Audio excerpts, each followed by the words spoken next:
Phenol reaction C6H5OH, इसको phenol कहा जाता है। C6H5Cl की अगर NaOH और हाई प्रेशर पर, जैसे इसकी अभिक्रिया कॉपर और आयरन के साथ 300 डिग्री सेल्सियस पर 200 ATM पर की प्रक्रिया की जाती है। इसे वैसे डाउ प्रक्रम के नाम से भी जाना जाता है, जो कि NaCl को बाहर निकाल देगा और OH को इस पर सब्स्टिट्यूशन रिएक्शन देगा वैसे ही। और C6H5MgBr की ऑक्सीजन के साथ H2O के साथ अभिक्रिया करवाते हैं, तो ये एक तरह से ग्रीनर कणों की तरह कार्य करेगा, जो कि फिनोल का फॉर्मेशन करेगा। C6H5N2Cl, इसकी अभिक्रिया हाई हीट पर H2O के साथ करवाते हैं, तो ये N2 जो धनावेश है और Cl माइनस ऋणावेश, यह आयन का फॉर्मेशन है। ये N2 गैस को बाहर निकाल देगा और HCl को बाहर निकालेगा और OH को यहाँ बाइंड कर देगा। इसी तरह C6H5CH CH3 O2 और H2O और H प्लस के साथ अभिक्रिया करवाने पर फिनोल की प्राप्ति होती है। CO2, यह carbon double bond O, oxygen electron की आपूर्तियाँ, धनावेश की आपूर्तियाँ, ये कुछ इसी तरह से अपना बॉन्ड फॉर्मेशन, ये सब्स्टिट्यूशन रिएक्शन देगा धनावेश। ठीक है, इस अभिक्रिया में पहले तो इसका जो ये वाला कार्बन है, इसका ऑक्सीडेशन होगा, जो कि कीटो ग्रुप का फॉर्मेशन करेगा। अतः जो ऑक्सीजन ऋणावेश को अपने बॉन्ड में वापस डालेगा तो C6H5 को छोड़ेगा। क्यों? क्योंकि इनका भी ऑक्सीडाइज हो चुका है। इसी तरह SO3H के साथ NaOH की अभिक्रिया करवाने पर ये फ्यूजन रिएक्शन बोलते हैं इसे। फ्यूजन के साथ SO3H फिनोल का कंपाउंड को फॉर्मेशन करेगा। अथवा ये सोडा लाइमन के साथ अभिक्रिया करवाने पर CO2 गैस को बाहर निकाल देगा और फिनोल की प्राप्ति होगी। फिनोल की अभिक्रिया CO2 और NaOH इन बेसिक मीडियम में करवाने पर इस अभिक्रिया को कोल्बे श्मिट या कोल्बे अभिक्रिया भी कहते हैं, जो कि सैलिसिलिक एसिड में एक फिनोल कंपाउंड OH और COOH कंपाउंड का फॉर्मेशन होता है। ये सब्स्टिट्यूशन रिएक्शन देगा। इस अभिक्रिया में CCl4 NaOH के साथ अभिक्रिया करके सैलिसिलिक एसिड का फॉर्मेशन करेगा। इसमें H+ का दान करेगा, जो कि H2O का फॉर्मेशन करेगा। यहाँ कार्बोकेटाइन बनेगा, सोडियम और ऑक्सीजन Na+ और सोडियम ऑक्सीजन माइनस का फॉर्मेशन करेगा, तथा CCl4 यह यहाँ फिनोल के जस्ट बगल वाले कार्बन से ऑर्थो और पैरा कार्बन से इलेक्ट्रॉन धनी होते हैं, जो कि इलेक्ट्रॉन कार्बोकेटाइन CCl4 ऑर्थो तथा पैरा पोजीशन पर अधिक जुड़ने की प्रवृत्ति रखेगा और HCl माइनस बाहर निकलेगा। समझ में आ गया क्या हो रहा है रिएक्शन में? H+ यहाँ से बाहर निकलेगा, H2O Na यहाँ आके जुड़ेगा ऑक्सीजन पर और ऑर्थो या पैरा पोजीशन से H+ बाहर निकलेगा, जो कि HCl को बाहर निकालेगा और CCl3 यहाँ जुड़ेगा। और फर्दर इसका जो बेसिक मीडियम में NaOH के साथ रिएक्शन करके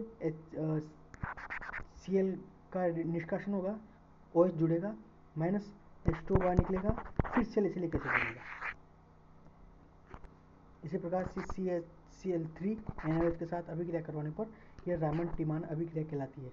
अभिक्रिया में हो वही रहा है, सोडियम आयन।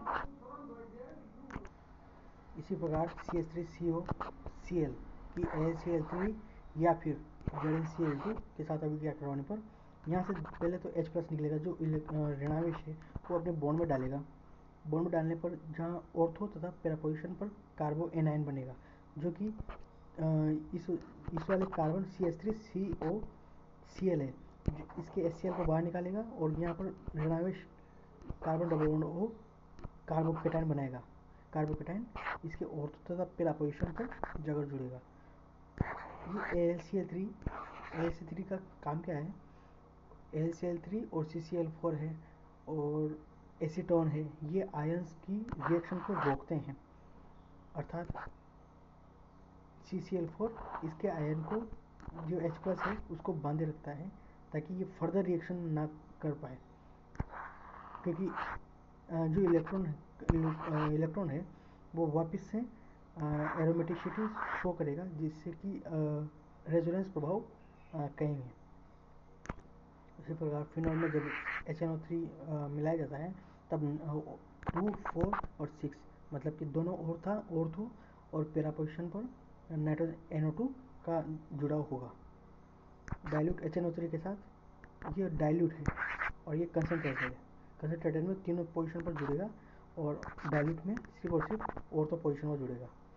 Br2 के साथ ये भी कंसनट्रेटेड है। कंसनट्रेटेड में तीनों पोजीशन पर बाउंड होगा और Br2 CCl4 के साथ जब ये CCl4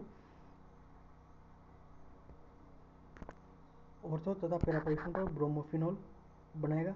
CCl4 पॉलीप्रोटिक कंपाउंड है जो कि आयोनाइजेशन या फिर रिएक्शन को Br2 वाली रिएक्शन को बढ़ाने पर सपोर्ट करता है। FeCl3 के साथ वॉयलेट कलर का PPT फॉर्मेशन करेगा। NH3ZnCl2 के साथ फिनॉल कंपाउंड जब HeH+ दान करेगा जो कि O- के साथ रिएक्शन करके -H2 का निर्जलीकरण करेगा तथा एमीन का फॉर्मेशन करेगा। PCl5 के साथ अभिक्रिया करवाने पर PO4 जैसे PCl3 ClCl पहले ये वाले दोनों निकलेंगे जो कि ऑक्सीजन कंपाउंड से बाउंड करेंगे या फिर O- से फास्फोरस के साथ तीन कार्बन के साथ और फिनॉल के साथ अगर जिंक की अभिक्रिया करते हैं तो ZnO का फॉर्मेशन करेगा। ये रिडक्शन कर देगा, ऑक्सीजन को बाहर निकाल देगा। इसी तरह अगर सोडियम से करवाते हैं तो O- Na+ का आयन का फॉर्मेशन करता है। और इसके अलावा एक और अभिक्रिया HCHO के साथ भी अगर अभिक्रिया करवाएं तो ये पहले तो OH बनाएगा, उसके बाद जो इसका डबल बॉन्ड है डाइल्यूट या फिर कंसनट्रेटेड H2SO4 या फिर H+ जब अभिक्रिया में डालते हैं तो एल्डिहाइड का जो ऑक्सीजन कंपाउंड है ये H+ के साथ रिएक्ट होकर यहाँ कार्बोकेटाइन बनेगा। जो कार्बोकेटाइन है वो ऑर्थो तथा पैरा पोजीशन पर जाकर जुड़ेगा जो कि फिनोलिक कंपाउंड CH2OH का एल्कोहल बनाएगा, एल्कोहलिक कंपाउंड और CH2OH। ठीक है, थैंक यू।